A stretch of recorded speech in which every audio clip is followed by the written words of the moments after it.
வணக்கம், நான் doctor Akila, consultant, NRG speciality hospitals, Chennai. இப்போ சில பேருக்கு பிபி ரொம்ப லோவாயிடுச்சு, மயக்கம் பெற்றாங்க அப்படின்னு சொல்கிறாங்க. லோ பிபினா என்ன, அதோட அறிகுறிகள் என்ன, அப்படி இருந்ததுன்னா நம்ம என்ன பண்ணணும் அப்படிங்கிறத பார்க்கலாம்.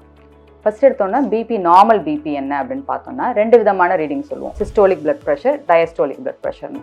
120/80 இருந்ததுன்னா நார்மல் பிபி, 120ங்கிறது systolic blood pressure, diastolic blood ப்ரெஷருங்கிறது 80. எப்போ லோ பிபி அப்படின்னு சொல்கிறோம் அப்படின்னா உங்களோட பிளட் ப்ரெஷரோட அளவு 90/60க்கு கீழே இருக்கணும். சிஸ்டோலிக் பிளட் ப்ரெஷர் 90ம், டயஸ்டோலிக் பிளட் ப்ரெஷர் 60க்கும் கீழே இருக்கணும். இது நிறைய பேருக்கு இருக்கும். பட் அது மட்டும் பிரச்சனையா அப்படின்னா, வெறும் லோ பிபி மட்டும் பிரச்சனை இல்லை. பட் சில பேருக்கு என்ன ஆகும்னா, அந்த லோ பிபி இருக்கப்ப படபடப்பு, தலை சுத்தல், நார்மலாக அவங்களோட வேலைகளை செய்ய முடியாமல் இருக்குது. அப்படி அறிகுறிகளோட லோ பிபி இருக்குது, கண்டிப்பாக பார்க்க வேண்டிய விஷயம். லோ பிபி வரத்துக்கு என்னென்ன காரணங்கள் அப்படின்னு பார்த்தோம்னா, நம்ம உடம்புல பிளட் ப்ரெஷர் மெயின்டைன் ஆகணும் அப்படின்னா நீர்ச்சத்து, உப்புச்சத்து நார்மலாக இருக்கணும். அந்த நீர்ச்சத்து, உப்புச்சத்து நார்மலாக இல்லாட்டி லோ பிபி ஆகும். எஸ்பெஷலி சின்ன வயசு பசங்க நிறைய தண்ணி குடிக்க மாட்டாங்க, அவங்களுக்கு லோ பிபி இருக்கிறதுக்கான வாய்ப்புகள் இருக்குது. அவங்களே ஒரு நேரம் சாப்பிடல, ரொம்ப நேரம் நின்றுட்டு இருக்காங்க, இல்லை வெயிலில் போயிட்டு வந்தாங்க அப்படின்னா உடனே மயக்கம் போட்டுருவாங்க. ரெண்டாவது ஹார்ட் ஃபங்க்ஷன். ஹார்ட் நல்லா பம்ப் ஆனால் மட்டும்தான் பிளட் ப்ரெஷர் மெயின்டைன் ஆகும். ஸோ வயசானவர்களுக்கு லோ பிபி இருக்கப்போ அது ஹார்ட் ரிலேட்டட் பிரச்சனையாக இருக்கிறதுக்கான வாய்ப்புகள் இருக்குது. ஹார்ட் சுருங்கி விரிகிற தன்மையில் பிரச்சனை இருக்கலாம், இல்லை ஹார்ட்டுக்கு போகிற ரத்த ஓட்டத்தில் பிரச்சனை இருக்கலாம், இல்லை ஹார்ட் பீட் வேரியேஷன். சம்டைம்ஸ் 70 துடிக்க வேண்டிய ஹார்ட் 120, 130 அப்படின்னு துடிக்கிறப்போ உங்களுக்கு பிபி மெயின்டைன் ஆகாது. அடுத்த காரணம் என்ன அப்படின்னு பார்த்தோன்னா, நம்ம உடம்புலேருந்து நீர் வெளியில் போகுது.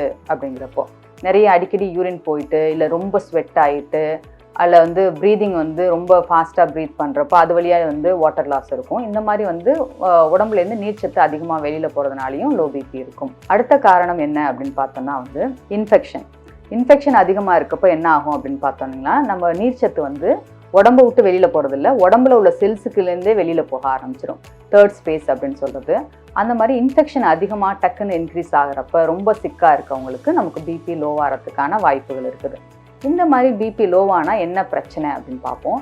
நம்ம பிளட் ப்ரெஷர் நார்மலாக இருந்தால் தான் நம்மளோட ரத்தம் எல்லா ஆர்கன்ஸ்க்கும் போக முடியும்.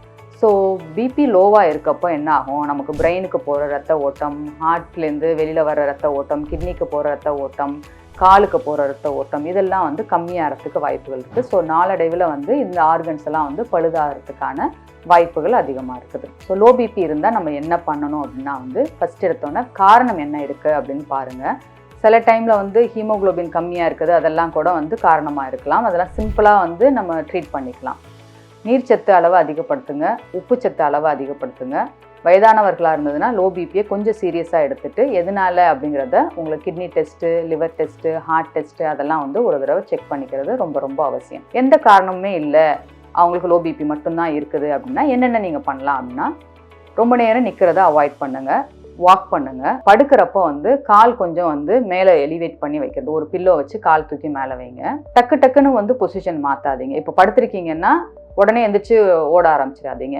ஃபஸ்ட்டு உட்காந்து கொஞ்சம் பேலன்ஸ் பண்ணிவிட்டு, நின்று பேலன்ஸ் பண்ணிவிட்டு நடங்க. ஸோ பிளட் ப்ரெஷர் இப்போ பாஸ்டல் ஹைப்போடென்ஷன் சொல்கிறது டக்குன்னு சேஞ்ச் ஆகாமல் இருக்கும். படுத்து எந்திரிக்கிறப்போ பிபி 20 பாயிண்ட்டுக்கு மேலே குறைஞ்சிச்சுன்னா உங்களுக்கு தலை சுத்தல் வரதுக்கான வாய்ப்புகள் இருக்குது. ஸோ மெதுவாக ஒவ்வொரு ஸ்டெப்பாக நீங்கள் பண்ணுங்கள். க்ரீப் பேண்டேஜ் சொல்கிறது, காலுக்கு நல்லா டைட் பேண்டேஜ் போடுறது, ஓகேங்களா? அது என்ன பண்ணுன்னா கால் கீழ்ப்பகுதியில் உள்ள பிளட்டை பம்ப் பண்ணி மேலே வரத்துக்கு யூஸ் ஆகும். அப்போ உங்களுக்கு லோ பிபிக்கான அறிகுறிகள் வராமல் இருக்கும். ஸோ கால் மேலே தூக்கி வைக்கிறது, க்ரீப் பேண்டேஜ் பண்ணுறது, காலுக்கு எக்ஸசைஸ் பண்ணுறது, ஒரே பொசிஷனில் காலை வச்சு இல்லாமல் இருக்கிறது ரொம்ப ரொம்ப அவசியம். பொசிஷன் மாத்துறப்ப டக்குன்னு பொசிஷன் மாத்தாதீங்க. அப்பயும் சரி வரல, இந்த மெஷர்ஸ் எது எடுத்தாலுமே உங்களுக்கு பெட்டர் ஆகலைன்னா லோ பிபிக்கான மெடிசன்ஸ் இருக்குது. அது நீங்கள் டாக்டர்கிட்ட கேட்டுட்டு அதை நம்ம ஸ்டார்ட் பண்ண ஆரம்பிச்சோம்னா பிளட் ப்ரெஷர் மெயின்டைன் ஆகும். இதெல்லாம் தான் லோ பிபிக்கான அறிகுறிகள், அதோட ட்ரீட்மெண்ட்.